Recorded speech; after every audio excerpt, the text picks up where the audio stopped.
Plongés dans l'actualité qui concerne toute une population, ils sont nombreux à attendre d'être recrutés. Pourquoi les entreprises arabes ne recrutent pas autant que les jeunes ou les cadres le veulent? Pourquoi les entreprises sénégalaises recrutent peu? C'est la question que pose Aram Ndao dans Kenkeli Emploi et c'est tout de suite.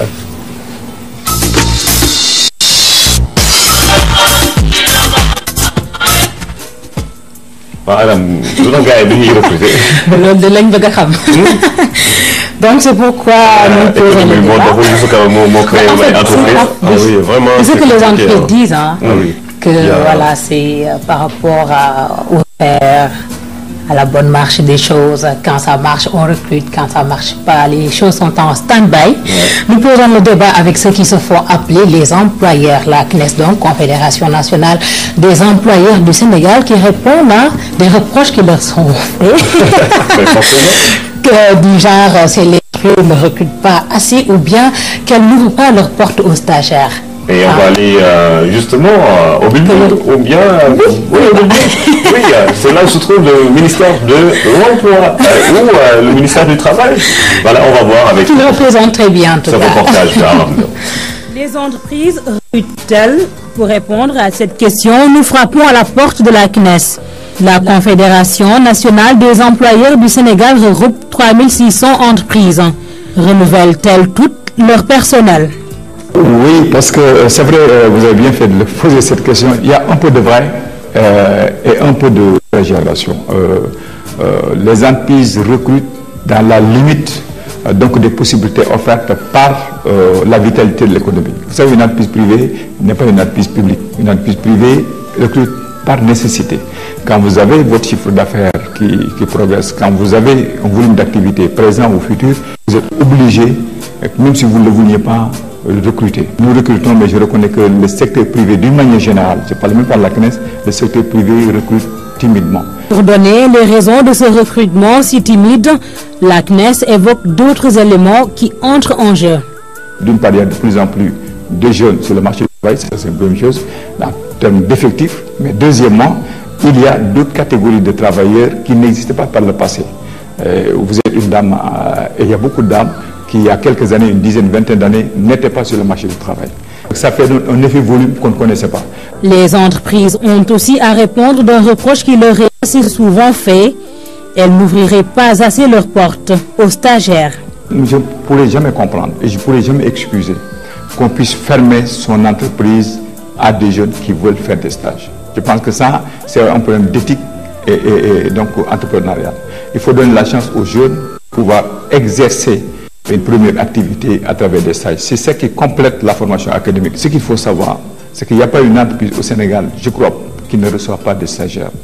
Mais ceci est lié à ce que j'ai dit tout à l'heure, le volume de demandeurs d'emploi.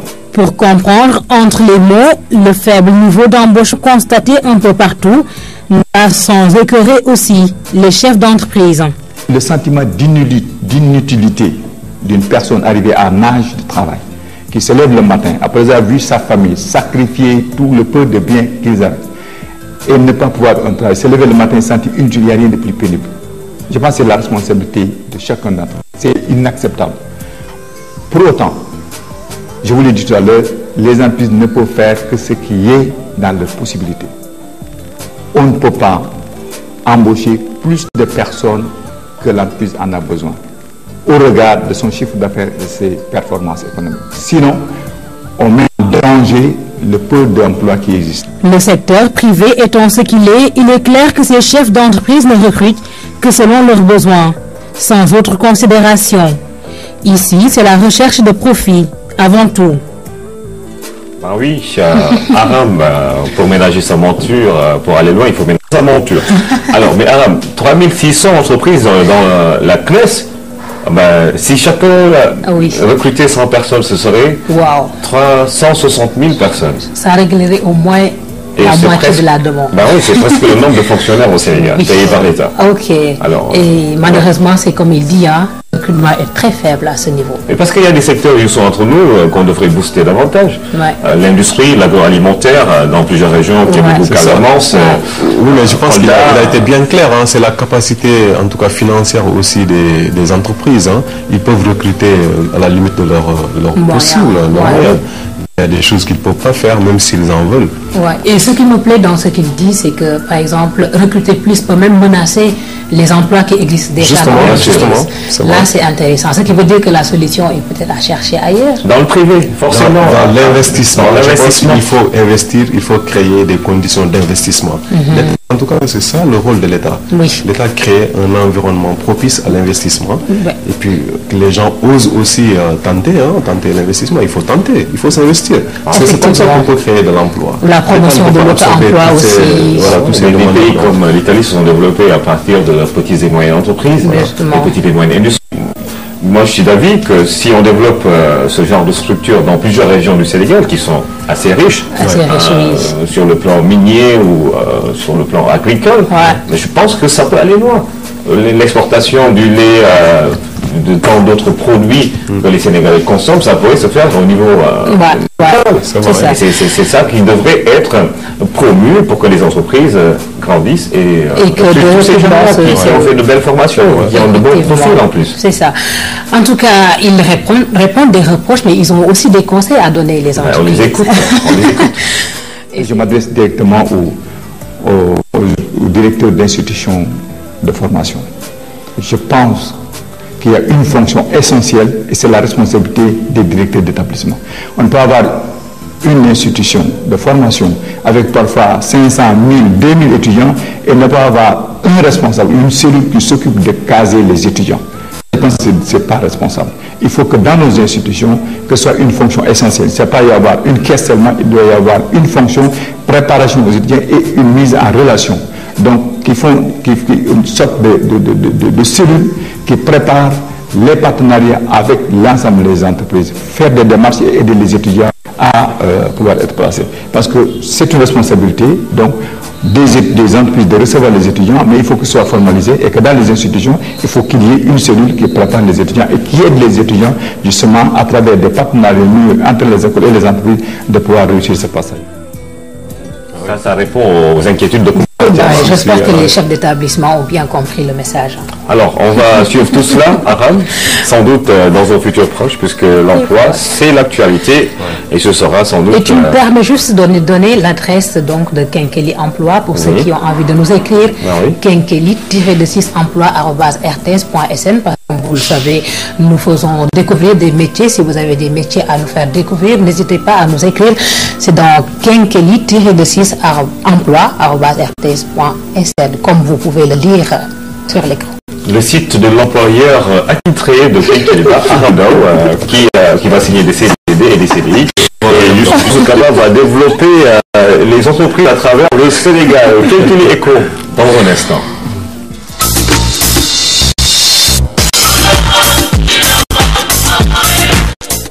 L'historique de la finance islamique, Youssou Kaba, ça doit être une longue, longue trajectoire.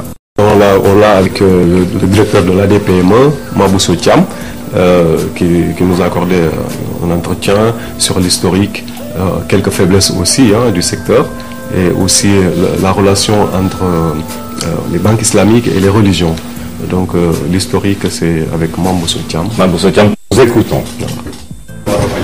Je crois que les banques islamiques, c'est un concept qui est venu très tôt au Sénégal, puisque au début des années 80, nous avions déjà une banque islamique et puis une société d'investissement. Malheureusement, elles ont connu des fortunes diverses, et ce qui fait que le mouvement était presque stoppé avant de reprendre maintenant depuis quelque temps. Je voudrais rappeler qu'en 1983, on était pratiquement à égalité avec la Malaisie, pays dans lequel aujourd'hui il y a plus d'une quinzaine de banques islamiques, alors que nous n'avons qu'une seule au Sénégal. Et par conséquent, l'objectif de ce séminaire, c'est de discuter un peu avec l'ensemble des acteurs pour voir dans quelle mesure ce mouvement des banques islamiques pourrait être repris dans un pays où le financement de l'économie est encore largement insuffisant. Il y a eu des faiblesses qui quand même datent de quelques décennies, puisque les banques islamiques ont été installées au Sénégal et puis en Guinée et puis au Niger du pu fermer. Manifestement, elles ont eu de grandes difficultés d'acclimatation, elles ont eu des difficultés à respecter la loi bancaire, des difficultés à respecter même leurs propres règles. Et je crois que tout le monde est conscient un peu de ces insuffisances-là, et il s'agit aujourd'hui de capitaliser sur les erreurs du passé pour pouvoir faire repartir un mouvement qui est important pour l'économie nationale. Je crois que la question des banques islamiques ne doit pas être envisagée sous le seul angle de la religion. D'abord parce que le judaïsme, le christianisme et l'islam prohibent le taux d'intérêt, donc c'est quelque chose qui a une valeur beaucoup plus universelle qui ne saurait pas être limitée au seul musulman. Et puis je crois qu'il s'agit d'une technique qui a sa logique, qui a sa rationalité, et qu'il importe pour être un bon banquier islamique d'être d'abord un bon banquier, de maîtriser un certain nombre de techniques, de savoir ce que c'est qu'un risque, de savoir comment gérer le patrimoine. C'est important d'être un bon banquier pour devenir un bon banquier islamique.